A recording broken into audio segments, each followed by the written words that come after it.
Client-server concepts. In this nugget, we turn to the Certified MySQL Associate exam objective entitled, wait for it, Client-server concepts. We'll begin with a consideration of using the two main client applications that you'll be tested on your CMA exam, namely the MySQL command line client and the MySQL Admin administrative utility. You need to become a master of both of these tools, friends, no question about it.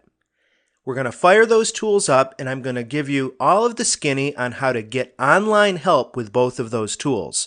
We'll also examine how to set MySQL modes, which deal with compatibility options with the MySQL Server product.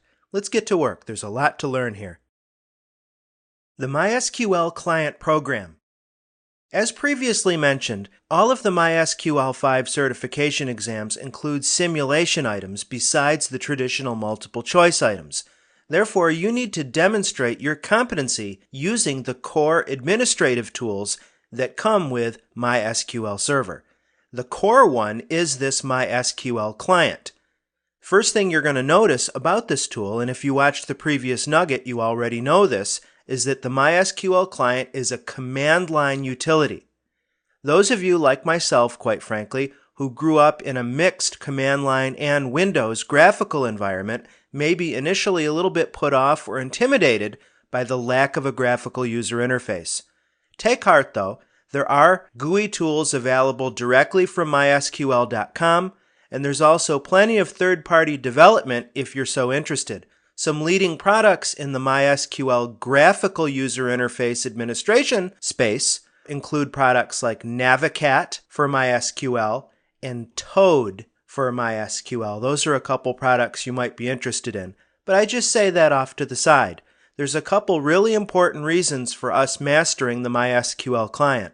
Number one, as I said, you already have to know this program and know SQL syntax backward, forward, and diagonally in order to pass your MySQL exams. And number two, dollars to donuts as a MySQL developer and or a MySQL DBA. You're going to be out in the field and you're going to wind up in situations where all you have at your disposal is the MySQL client, so you need to get comfortable with it. Now, enough backstory. The MySQL client program runs in one of two modes. We've got interactive mode and batch mode. What do we use MySQL client for? Strictly speaking and formally defined, the MySQL client program is used to send queries to the MySQL server and receive the results. Now that's what you get if you go to MySQL.com and you read up the formal definition of the MySQL client. It's a query processing or query submission tool. However, as you're going to see as we go through this nugget and as we proceed through this entire training course, you can do quite a few things actually. Not just sending queries, but you can do server management, user management, you can set security permissions, you can do all of your data definition language or DDL stuff, creating databases, creating tables, creating indexes, altering and dropping those objects, etc. Therefore, MySQL is much more than simply a query submission tool in my humble opinion. Now, interactive mode means that we're actually logging into MySQL Server by using the client program, and we're actually within the context of that program. So what you're seeing in this line here is a sample logon string, and we're going to become very, very familiar with this syntax for sure, where we issue from a shell prompt. In Windows, that would be C:\\, or in Linux, it would be whatever shell prompt you're dealing with, whether you're a privileged user or an unprivileged user. MySQL, and then we have various parameters. The most common ones would be the -u parameter, where we specify our username. There does need to be a space between the parameter and then the value. So -u space user, and then another space, -p. We don't need to provide a value there. There is another parameter we can provide if we do want to list a password right on the command line, and that is --password. I don't think I put a space there. It's --, and then no space, password equals, and then you would put your password. I definitely strongly recommend against listing password right at your command prompt because there's no masking of your password. It's presented in clear text. Instead, I recommend the -P because then when you press enter after submitting your logon string, you're allowed to put in your password and the values of the password are masked. Hostname would be the destination host of your server. If you're already on the server that MySQL is installed on, you don't need to provide that. Localhost will be submitted by default. But if you're running the MySQL client remotely, you'll want to provide an IP address or host name of that target server. And then optionally, you can immediately connect to a target database by passing that in on the end. You might think, boy, that's an awful lot of text. Just get used to typing. If you're not a touch typist now, you're going to be pretty soon. So that's interactive mode. Assuming that this authentication attempt succeeds, you'll wind up at a MySQL prompt, and then you're within the server context, and you can issue your commands within there. The other way to use MySQL is what's called batch mode. In interactive mode, you're issuing select, insert, update, delete, your DML statements one at a time, and then executing those statements one at a time. In batch mode, you would create your SQL off to the side and save those statements in a text file, giving that file an extension like .sql, and then you can feed that script file into the MySQL server process. There's a couple different ways to go here, and I'm just giving you the very high-level overview right now. We're going to do a complete separate nugget on data import and export later on in this course. One way to go is to use the source command from within MySQL. Once you've logged into interactive mode, you can use the source statement and then provide a path to your .sql script file. Now, what kind of stuff would you have within your script file? You could be doing an insert of 10,000 rows, for instance.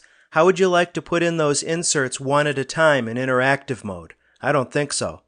Another thing you could be doing is creating a mission-critical database. Again, you don't want to fat finger that stuff typing one statement at a time. You want to make sure your syntax is correct.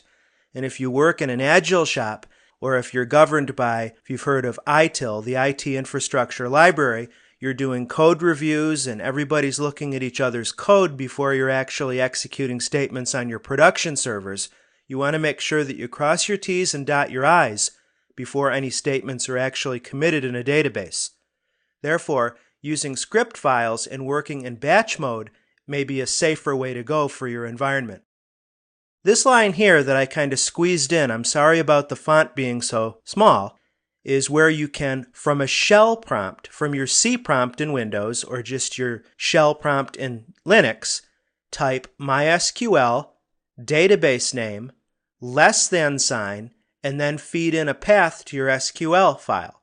So this is just a quick and dirty way to dump a script file directly into a database. Again, don't worry about memorizing these statements now. This whiteboard is just meant as a general introduction to give you the general flow of how this data is moving. If you come from Microsoft SQL Server and you have a grasp of Microsoft's variant of ANSI ISO SQL, as Microsoft calls it, SQL, not SQL. Microsoft's variant, by the way, is called Transact SQL or T-SQL. You're not used to using statement terminators at the end of each statement. If by contrast you come from an Oracle background, you're used to them. Here in MySQL you must, and I repeat must, end each statement with a semicolon. This tells the MySQL parser that you're finished with a statement and it's ready to go to the parser for commitment to the database and to the hard disk. You also have a whole bunch of what are called escape sequences. We use a / character and then either an uppercase or a lowercase letter to denote a certain action. You can often find that these work as helpful shortcuts. \C will cancel the last statement that you executed. \Q will quit the server. I'll show you how to get online help to get a list of all of these escape characters. Getting help in MySQL. It's one thing if you're always connected to the internet and you're tethered to MySQL.com. For instance, you'll remember in the previous nugget when I took you to MySQL.com, I showed you the all-important documentation page where you can access the MySQL reference manual. By far, friends, this is going to be your Bible for syntax help, for best practices, for tips and tricks. And one thing that stands out about the MySQL reference manual compared to some other relational database systems that may be closed source rather than open is that you'll find each document in the MySQL reference manual has a comment section where folks in the community, not simply employees of Sun Microsystems and now Oracle, but regular professionals out in the field, add their own 2 cents in their own additions, updates, corrections, etc. to those pages in the reference manual. So the point is, or the idea, is that the MySQL reference manual is an evolving community-based document. At least that's the idea. I don't want to get political here. You know what I said earlier about Monty. Anyway, once you've downloaded MySQL Community Server and you actually are using it, how do we access online help from within the product? Well, in interactive mode from within the MySQL tool, you can use the command help contents to get a run of the MySQL reference manual from within that command line environment. Now, it's not going to be HTML, it's not going to be CHM or PDF or anything good like that. And matter of fact, if you've ever heard of the Lynx text-only web browser, this is pretty much what you're dealing with. It's pure black and white, or whatever your command window is, white on black or black on white, all text, but it's certainly better than nothing. Help.contents will give you a top-level table of contents of the current reference manual, and when I say current, the reference manual will be current as of the version of MySQL Community Server that's installed on that server. And then you can drill into the reference manual based on those chapters. So for instance, if the first chapter were called, and I'm just saying this, Chapter 1, you could go into Chapter 1 by typing Help Chapter 1 and then drilling in from there. You can also get help on specific commands by typing help space and then that keyword. I'll show you this in our first demo actually. The MySQL Admin utility. Whereas the MySQL Client is your day-to-day query editor, it's really where you're going to do the bulk of your heavy lifting in MySQL administration. MySQL Admin is going to be your tool that you just take out on an as-needed basis. MySQL Admin is your tool for governing the MySQL D. Remember, MySQL D is the MySQL daemon, or the server service. So MySQL Admin is our command line interface to manage the configuration of the MySQL daemon. You can do stuff like starting and stopping and configuring the service.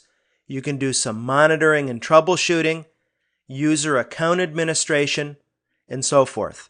You can actually do some data definition language as well, like creating databases, dropping databases. Things you cannot do with MySQL Admin include selects and updates in your data manipulation language, SQL stuff. That stuff, of course, is reserved for the MySQL client.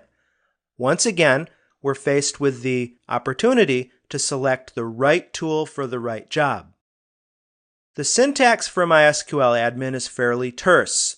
For instance, MySQL Admin drop database name is what we would pass in to, and this would be from the shell prompt actually. So in Windows, it would be from a C prompt. We would simply call MySQL Admin drop, and then if we had a database called DB1, we would just say drop DB1, and so long as we were properly authenticated to MySQL, DB1 is toast.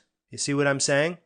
So the syntax is remarkably terse with MySQL Admin, but help is on the way, and in our demo I'll show you how to do that. We simply type MySQL Admin minus help to get a really nice run of all of the options available in this very useful tool. Setting the SQL mode. If you have any familiarity with Microsoft SQL Server, you might remember an option called the compatibility level. and depending upon the version of Microsoft SQL Server you have installed, you would select the appropriate compatibility level to make sure that your SQL syntax doesn't break. In other words, let's say you upgraded from SQL Server 2005 to 2008. You would at least initially keep your database that's been upgraded at the 2005 compatibility level to make sure that any Transact SQL changes that happened between 2000 and 2005 and 2008 aren't going to break anything once you make that compatibility change. You see what I mean? Similarly, we have this notion in MySQL of the SQL mode, and this deals with tailoring our SQL syntax and data validation rules for different clients. The scoping here is either server-wide, that's global scope, or we can change the SQL mode on the session level. To change SQL mode globally, we would make a change in what's called our option file or our configuration file. This is a file called my.ini in Windows or my.conf in Linux or Unix. Also goes by some different names depending upon the version of MySQL you're working with. Best way to get the specific name of the file that you're working with for your version and your operating system is to consult your appropriate reference manual at mysql.com. In most cases, especially in a Windows environment, you're dealing with either storing your settings in the registry, definitely in Windows, right? Or in one or more configuration files. Here in MySQL, you're definitely storing your server or your global settings in a text file, in a plain text configuration file, and in MySQL nomenclature, you're going to hear the term option file bandied around a lot. So whenever you hear the term option file, immediately think to yourself, okay, this is a server scope configuration file, and if I want to change any of my startup defaults for MySQLD, I need to go to my option file and record such and so new parameter in that file. And there's a bunch of different SQL modes that you can choose from. A couple that I've listed here are ANSI. This is going to represent setting your SQL environment to be as closely conformed to the ANSI ISO standard as possible. By the way, you ought to go to Wikipedia sometime and read the article on the structured query language. Remember, SQL is the programming language or the data access language that we're dealing with. MySQL, SQL Server, Oracle, all of these relational database systems are fundamentally based upon this structured query language. And the American National Standards Institute and the International Organization for Standardization, the ANSI ISO group, are the formal stewards of the structured query language. So you need to know, not for your exam, but to be a well-rounded database administrator, some of these facts. And in my experience as a DBA, each vendor tends to put their own little spin on the ANSI ISO. Even somebody like MySQL, an open source project that supposedly is very strict to the ANSI ISO standard, they still, and we're going to see this as we go on, put their own spin on things and have their own proprietary statements, some of which I actually love, like the show statement. I'm a great fan of that. Anyway, some other representative SQL modes are traditional, no zero date. Traditional is extremely strict. And frankly, you're going to find this as we go along too. I'm a pretty traditional database administrator and I'm into strictness. Traditional is going to set your database up such that any data validation error that comes along is going to force any transaction to immediately abort. In other words, it's going to be as strict as possible as far as preventing bad data from going into your database. And quite frankly, in my world, that's a good thing. In our demo, we're going to use and get comfortable with the MySQL Client utility and the MySQL Admin tool, paying particular attention to getting help. After all, as we're entering our learning curve, I use this a lot, and I want to make sure to spend just a moment to explain it, because I've had students in the past say, Tim, what's up with this weird off-looking triangle? This is my representation of the learning curve, such that On the x-axis we have time, and on the y-axis here we have skill. And traditionally, the initial outlay of time, your skill doesn't appear to be going up very much. But then as time goes on, your skill actually goes up more with less time. Actually, a true learning curve looks something like this, at least in my experience, where at first, when you're first getting to know MySQL, everything is so overwhelming and so kludgy. You're investing all this time and your skill doesn't seem to be going anywhere. And then later, once you start making connections and getting comfortable, that same amount of time results in a drastic uptick in the amount of expertise you have. I hope that makes sense. We'll finish this demo with a brief consideration of changing the SQL mode. Alrighty then. In this demo, I'm going to get you familiar with the MySQL Client tool. We are on MySQL Nugget, a Windows Server 2008 box. And to start, why don't I open up the root of my C drive. I want to show you a folder I created called DB, and I've downloaded and unpacked a couple of the sample databases available at mysql.com. In particular, you'll see I have the world database. This is just the SQL file. Let me go out to my documents folder where I've actually downloaded all this stuff, where I downloaded the actual MySQL installer, the reference guide, the GUI tools, and I'll go into my world folder. I want you to know, if you don't already know this, that when you download the sample databases from MySQL, the MySQL development team is nice enough to give you a PDF copy of the installation instructions. So you don't have to worry if you're a MySQL newbie, how do I actually install the dadgum SQL script file? And by the way, that's exactly what it is. If I right-click this world.sql file and open it, I'll just force it open in WordPad. This is what a .sql script file looks like, or a MySQL dump file. You're going to see that it's simply a run of various DDL or data definition language commands. These are SQL commands like create, alter, and delete. Data definition commands are used to instantiate new objects like databases, tables, indexes, views, functions, and so forth. Whereas data manipulation language statements, DML, operate on objects that already exist. This is where we select to retrieve rows from tables, where we update, where we insert, where we delete. So World has been around for a little while. World is actually the sample database that the MySQL Press, they make some really excellent books, by the way, and the MySQL Certification Group. This is where they derive all of their examples. So it's a good sample database for you to use, and it's the one that I recommend that you use as you study. And it's frankly the one that we're going to use in our demos. So it looks like we're creating a table called city, and then we're doing a whole bunch of inserts to put data into that city table. And boy, that's a lot of data. I mean, it just goes on forever here, seemingly forever. It looks like hundreds, if not thousands of rows. So that's that. That's a little bit about how SQL script files work in this context. So we'll dump out of there. We know that our world database script file is in C:\DB.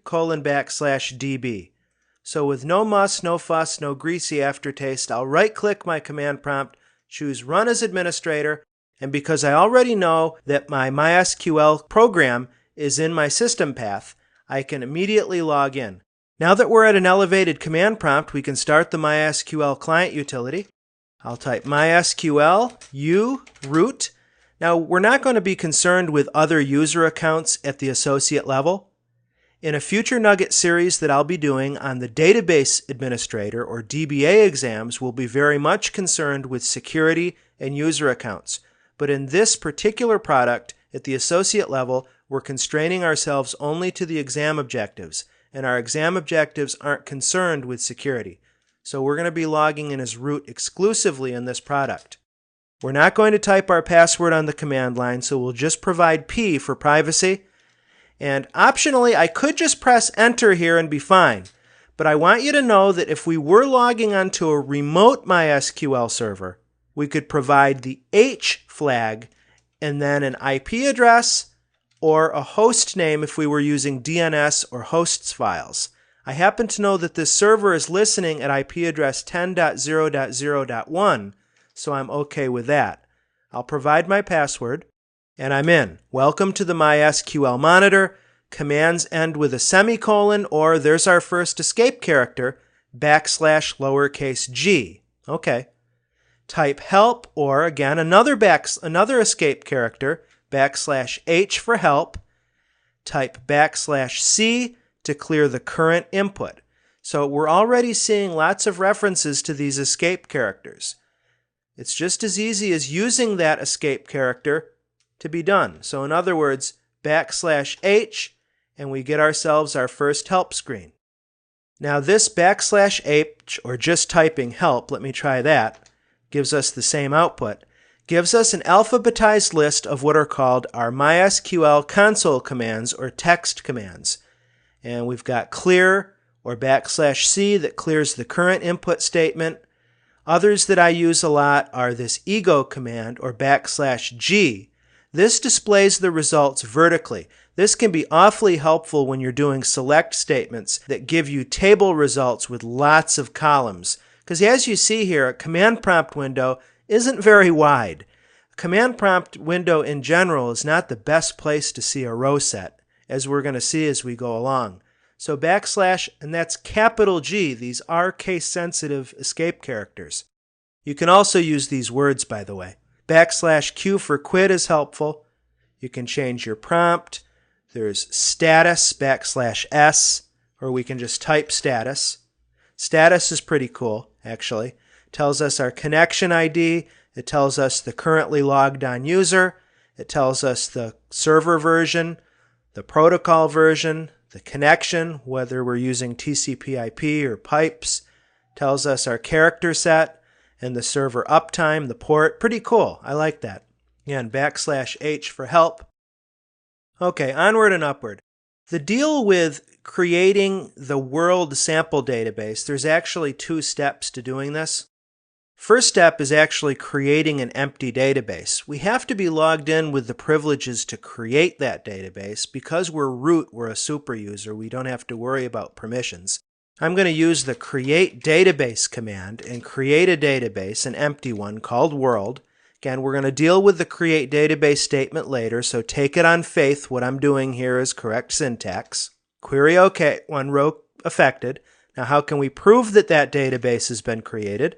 Well, there's a really excellent command called show databases. And notice that I'm using the semicolon every time I issue a command. And you can see there's the world database, so we're okay. The next thing we need to do is insert that .sql script file into the world database. And to do that, we'll use the source command. First thing we need to do is to change our focus to the world database. To do that, we'll use the use command. This is an age-old SQL command. We'll say use world. That'll change our focus to world. Then we'll use source, and we'll use we'll type in the path, I should say, to our file. And it's called world.sql. Now you're going to notice something funny here. Whoops. No, that's right. World.sql. You notice what's up with the forward slashes. This is a Unix thing, isn't it? We're on Windows. Well, it's kind of a programming glitch, I think, on the part of the MySQL developers.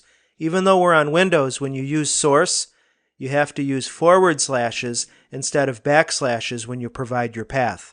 You also have to put single ticks around the path if there are any spaces. In this case, there aren't. So I'll press Enter, and we'll go ahead and bring in all of those rows and complete this process. There we go. Now you know what we can do to test this out, right? Now I can use my up arrow, just like we can in Windows in a command prompt environment, to bring back previous commands. And now we've got our databases. Well, we know those are there. We also have, since we're using the world database, a command called, well, let me scroll up a little bit, show tables, that'll show us the contents of that world database. If we want to view the schema or the structure of one of those tables, like let's say country, we can use another, and definitely show is not an ANSI ISO statement. It's a MySQL specific statement. Similarly, we have another one called describe, and I'll say describe country, and that looks pretty ugly, so why don't I say describe country \G, and this is going to give us a nice example of that vertical row listing that I told you about earlier. Let's compare and contrast. This is what a table looks like in a command prompt window, and this is what it looks like on drugs. No, I'm just kidding. You know what I'm saying. The \G gives us a vertical row listing that makes output that has a lot of columns look a lot cleaner, doesn't it? So the describe command gives you a schemata or a schema listing of the tables. It gives you a listing of all of the column names. In this case, field name would be the column name.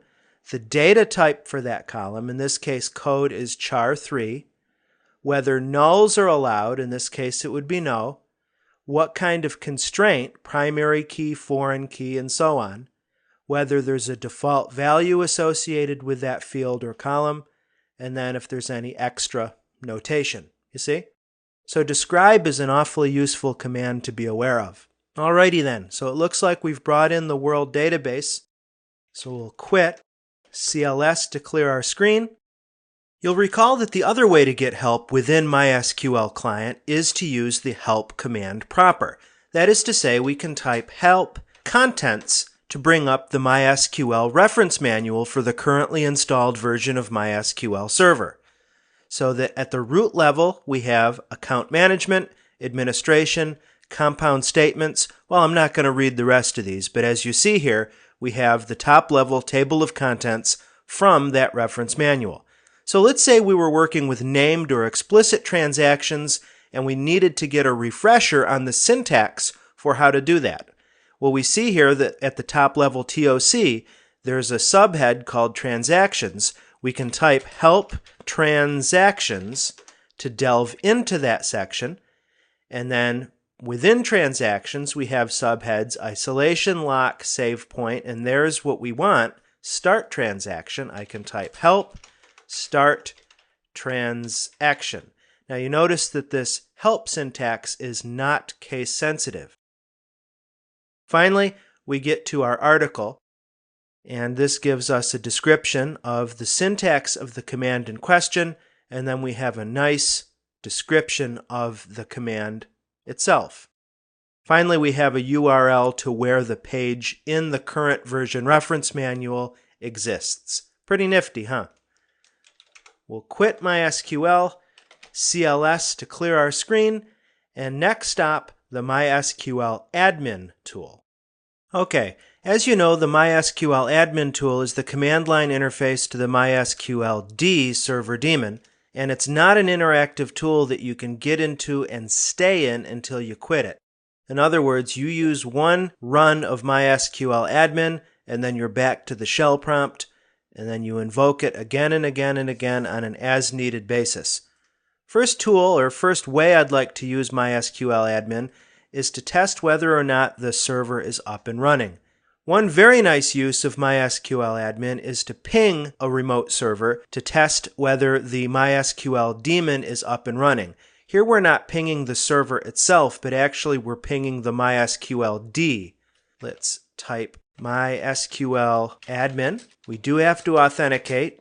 That's crucial. And we'll specify ping -h and then the IP address or the host name of the target server. This is especially helpful if, for instance, we have the MySQL Client tools installed on our box and we want to check the status of the server that we may be troubleshooting remotely elsewhere on our local area network. Put in our password. The response is very, very terse, as I told you before. In this case, MySQL D is alive. That's what we want to see. Now, the command buffer is very helpful here. I can use the up arrow key to at least bring back the MySQL admin -u root -p. That's going to save us a little bit of typing. The next thing we can do is use the version command, and again, password. You Unix people and you Mac OS X people are used to authenticating with username and password, so it's not that big of a deal. Version is helpful. It's similar to the Windows shell command ver, V-E-R. It'll tell you what version of MySQL Admin is running on the server, protocol version, connection parameters, and so on. It's similar to the status command when you're running the MySQL command line client. This is helpful if, for instance, you're brought into a new environment as a consultant. You're going to want to run this command first to see what you're dealing with as far as server versions. Final thing we'll do with MySQL Admin here is I'll show you how to get to help. MySQL Admin -? Gives you a tremendous amount of very verbose output. Let me find where that help begins. Here it is. Again, it gives you version information, then it gives you general usage, MySQL Admin, options, and then your command syntax.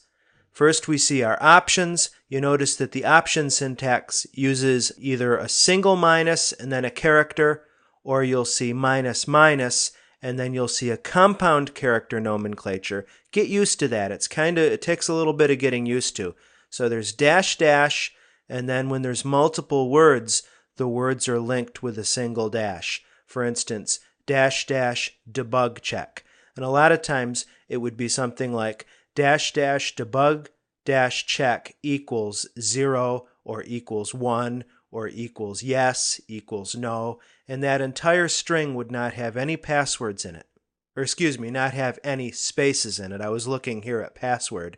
You know how that sometimes works. Variables that you can sometimes pass in, default options. So anyway, that's the general introduction. We're going to be coming back to MySQL Admin a lot throughout the rest of this training. We're going to finish things up with a consideration of changing the SQL Server mode. Let me minimize this command prompt and bring up the bin directory just for grins. On a Windows machine, if you install MySQL Server in the default location, it'll go under C Program Files, MySQL, and then if you're installing 5.x, you'll have a version folder under MySQL. I've got MySQL Server 5.1 installed, and then under there you've got a bin directory. Bin is short for binary, and binary refers to a compiled executable program. And sure enough, this is where your MySQL.exe command line program lives, as well as your MySQL Admin utility, the two tools that we just finished using. You'll see several other tools that we'll come to know. There's the MySQL D server daemon. By the way, you can interact with that in a variety of other contexts. If we go to Run in Windows and type services.msc to open up the standard Windows Service Control Manager application, we can come down to the M's, and there's MySQL D here. It shows up as a standard Windows service, and you can customize its security, its startup, its security, account permissions, its recovery options, what happens during a failure, and so on. Just wanted to throw that in there for those of you who are coming to MySQL from a Linux background and may have a little bit of unfamiliarity with Windows. By the way, the operating system platform is less important, very of minuscule importance actually at the associate level. When we move on to the database administrator exams, we'll be sure to show you any OS-specific differences. But here at the associate level, we're mainly concerned with the command line client tool, which is certainly exactly the same regardless of whether we're on Windows, NIX, or Mac OS X. And certainly all of our SQL commands are going to be the same regardless of what operating system platform we're on. So don't worry about operating system specific stuff. It matters not a bit that I happen to be on a Microsoft Windows machine right now. Let's finish this demo out quickly by looking at SQL modes. We'll come back in and log into MySQL quickly. Let's see if we can go back far enough in our command buffer. There we go. We'll log in. We can run a select statement. And again, I'm introducing you this stuff by walking into not the deep end of the pool, conceptually speaking, but we're getting right into chest deep. But I've got you by the hand, so to speak, and I'm not going to let you drown. We're going to explain the select statement in a few different nuggets, so we're going to get into great depth with it. Right now, I'm just showing you how it works, and just follow me and trust that I'm going to give you the full explanation at the appropriate time.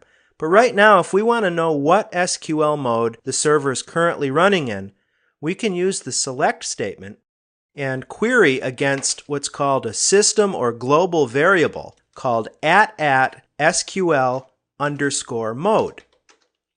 And that'll come back with one result. It'll tell you which mode or modes are supported by this server right now. Isn't that interesting? Thought you might think so. Now, if we want to change the mode, we can do that, as I told you in the whiteboard, globally in a startup or option file on the server, or we can use a set statement from within the MySQL command line to change just the current session parameters or whatnot. Let's say we wanted to change the mode for the entire server. In that case, we would need to fetch the option file or the global configuration file that's being used on this server. The question of the day is, where do you find your option file?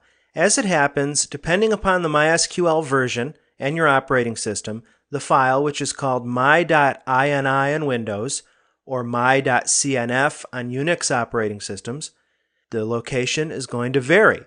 In my case, on MySQL 5.1, my working copy of my option file, by default, I just did a vanilla installation on my box, is in my working directory. See Program Files, MySQL, MySQL Server 5.1. There it is, my.ini. And INI files, if you've worked in Windows before, are plain text configuration files. The octothorpe or pound sign is used to comment out lines. The good news is that the instance configuration file is really easy to understand and really easy to configure. It's very heavily commented, as you can see here, and it's pretty much a case, if you're wondering how to tweak a particular value, of simply going to the reference manual, in this case, reading the article on SQL Mode, figuring out which value pertains to which SQL mode you need, and then doing either an edit find or control F in my.ini and looking for SQL-mode, if I can spell. It'll take you to the server section portion of your option file, and sure enough, right under of where we specify the default storage engine used by MySQL, we have a commented line that says, set the SQL mode to, on my server it's set to strict. And you saw this when I selected against this global variable SQL mode. I have mine set to the strict SQL mode. Now, if we wanted to revoke this and change this to another mode, all I'd have to do is come in between these quotes and change to another syntax. Again, you can get that syntax by going to the reference manual. If I wanted to nullify or just empty out my SQL mode and just not set a mode by default, I can just use the empty set. In other words, SQL mode equals ... And that's what I'm going to do in this case. So I'll save my changes, close the file, and the next time I start the service, if I restart the service, I've got myself a new SQL mode. Now at runtime, when we're actually in MySQL, it's going to work a little bit differently. There you can use a command called set, and you can use either global or session with SQL_mode. You can set that equal to, and then you would put your mode in single ticks to change that SQL mode interactively. All right, so I think I've given you the basics on changing the SQL mode. And again, the reason why we would want to change the SQL mode is to customize the server's operating mode, error checking, data validation checking, and so on for different clients in different environments. And if MySQL were interoperating with other database servers that had different levels of compliance with ANSI ISO SQL, those are all cases where you might be asked to change the SQL mode in use by MySQL Server. Client-Server Concepts Review. In this nugget, I introduced you more formally to the two main client applications with which you need to have mastery in order to pass not just your MySQL Associate exam, but also your MySQL DBA and developer tests, the MySQL Client tool, as well as the MySQL Admin tool. I hope you're much more familiar with logging in and logging out of MySQL, getting into MySQL Admin, getting online help with those tools, and setting the MySQL mode. I hope that this has been informative for you, and I'd like to thank you for viewing.